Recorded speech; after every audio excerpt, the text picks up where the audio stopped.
नमस्कार शेतकरी मित्रांनो, मी अनुप फाळके, अनुभव शेतकरी मित्रांचा या यूट्यूब चॅनलवर आपलं स्वागत करतो।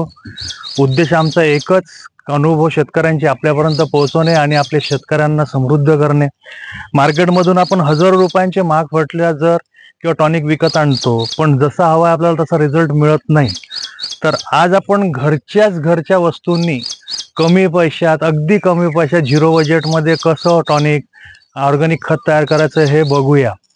याचा फायदा असा की याच्यात जे आपण तयार करणार, याच्यात amino acid, humic acid, folic acid, organic nitrogen, organic potash, calcium अशा वस्तू याच्यात मिळतात। आणि ऑर्गॅनिक असल्यामुळे आपल्याला हा शेतीला भरपूर फायदा देतो आणि रोगप्रतिकारक शक्ती वाढवते विशेष म्हणजे, आणि झाडांची ग्रोथ चांगली करते, फुटवे फुटतात, फळं फांद्या जास्ती येतात। तर आज आपण बघूया की कसं करायचं आहे। तर मित्रांनो, आम्ही हा एक ड्रम घेतला आहे 50 लिटर पाण्याचा, आणि याच्यात आपल्याला टाकायचे आहे गवऱ्या। आता गवऱ्या कोणत्या घ्यायच्या आपल्याला? कमीत कमी 6 महिने जुन्या असलेल्या खूप छान गवऱ्या, आणि 1 वर्ष जुन्या असल्या तर अजूनच छान। जितक्या जुन्या गवऱ्या असतील तितकं छान, त्याचे रिझल्ट आपल्याला अजून चांगले मिळतील। आणि गाईच्या गवऱ्या असेल तर खूपच छान। जर नसेल गाईच्या गवऱ्या तर कुठल्याही आपण जे पशु घरी आपण पाळतो त्यांच्या गवऱ्या आपल्याला चालेल।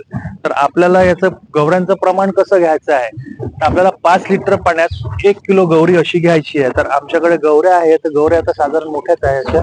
तर 50 लिटर पाणी घेतलं आम्ही, तर याच्यात हे आपण गवऱ्या टाकूया।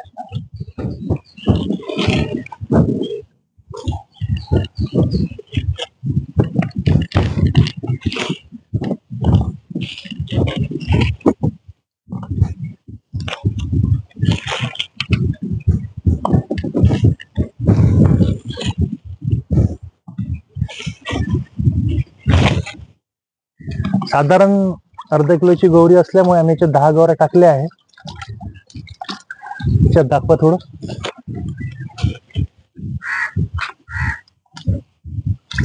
मग अशा दाबून घ्यायच्या गवऱ्या अशा। ठीक आहे, ठीक आहे।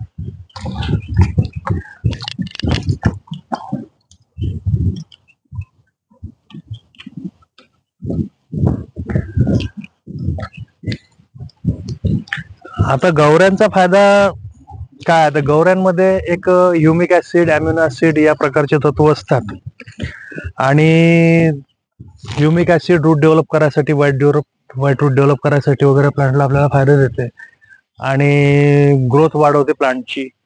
त्याच्यानंतर फ्रुटिंग, फ्लॉवरिंग जास्त देते, त्याच्यामुळे आपल्याला गवऱ्या या खूप कामाच्या आहेत। ठीक आहे। आता यानंतर आपल्याला घ्यायचं आहे याच्यात 2 नंबरवर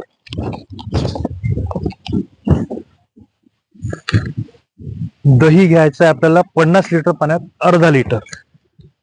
तर हे बघा, आमच्याकडे दही आणलेलं आहे। 2 नंबरवर आपल्याला दही टाकायचं। ठीक आहे। हे बघा दही दाखवायचं थोडं।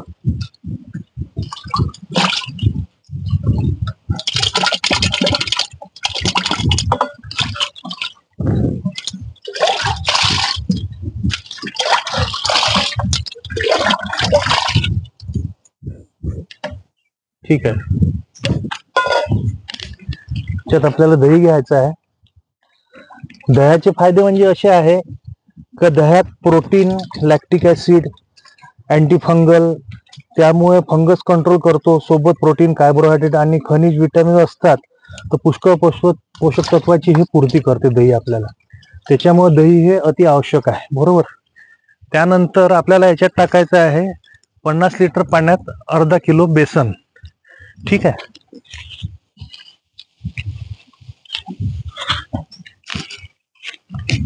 बघा, आपण हे बेसन आहे, तर आपल्याला अर्धा किलो याच्यात बेसन टाकायचं आहे।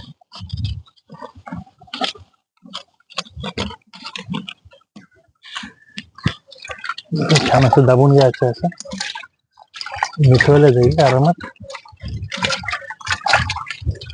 ठीक आहे।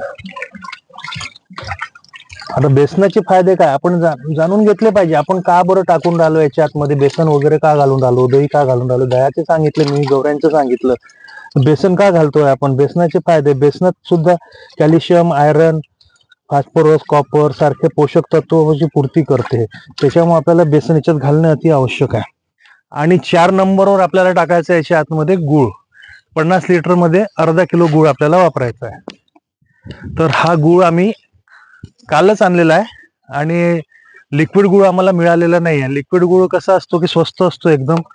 सगळ्यात 1 नंबरचा जो गुळ असतो तो माणसांसाठी असतो.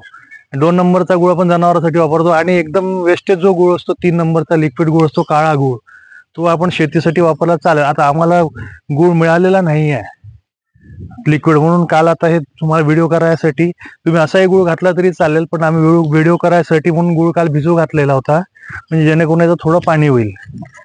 अर्धा किलो आम्ही गुळ घेतलेला आहे, तर गुळाचं पाणी केलेलं आहे. हे बघा गुळ दिसला असेल तुम्हाला.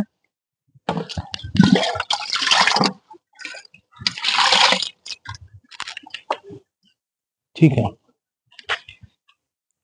आता गुळाचे फायदे काय, आपण टाकून तर जाणून घेतलंच पाहिजे. गुळाचे फायदे काय, तर गुळ हे काय करतं की खताची कार्यक्षमता वाढवते, चांगल्या बॅक्टेरिया वाढवतात, बरोबर, चांगली फंगस वाढवण्यात मदत करते, बरोबर आहे.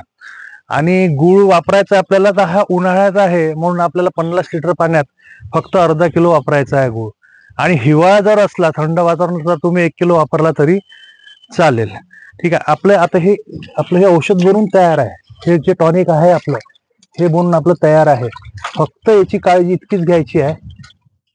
आणि हे पूर्ण भरून टाकायचं 50 लिटर. मग थोडं पाणी कमी घेतलं आम्ही, गवऱ्या वगैरे टाकल्या म्हणून. आता फक्त काळजी एवढी घ्यायची आहे की हे औषध तयार करताना उन्हाळ्यात सावलीत तयार करायचं आहे.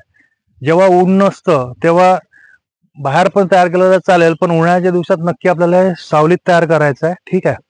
आणि त्यानंतर उन्हाळ्यात 1 आठवडाभर याला झाकून ठेवायचं आहे, कमीत कमी 1 आठवडा. आणि हिवाळ्याचे दिवस असेल तर कमीत कमी 15 दिवस झाकून ठेवायचे आहे. तुम्ही हे टॉनिक जे आहे हे तुम्ही दांडानी पाणी सोडता तेव्हा सुद्धा वापरू शकता.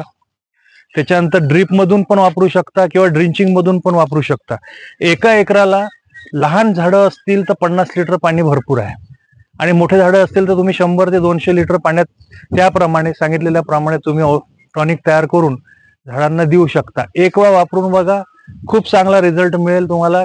खताची कमी भासणार नाही तुम्हाला. एकदम अगदी छान रिझल्ट. आम्ही हे नेहमी तयार करतो, नेहमी वापरतो, आणि आपल्या एका शेतकरी मित्रांनी हा अनुभव सांगितलेला आहे, त्यांनी पण वापरलेला आहे. खूप छान रिझल्ट आलेले आहे. फक्त सावधानी इतकीच घ्यायची आहे की सावलीत तयार करायचं आहे. 1 आठवडापर्यंत ड्रम बंद करून ठेवून द्यायचं आहे झाकण्याचं. 1 आठवड्यानंतर वापरायचं आहे. राहिल्या प्रमाणाची गोष्ट, प्रमाण थोडं कमी जास्त झालं, कमीपेक्षा जास्ती झालं तरी काही प्रॉब्लेम नाही आहे, कारण नैसर्गिक असल्यामुळे कुठलेच साईड इफेक्ट नाही आहे. तुमच्याजवळ अशी कोणती माहिती असेल तर आम्हाला नक्की कॉमेंटमध्ये कळवा. आम्ही तुमची पण सुद्धा अनुभव शेतकरी मित्रांपर्यंत पोहोचू. माहिती आवडली असेल चॅनलला लाईक करा, शेअर करा, सबस्क्राईब करा. धन्यवाद.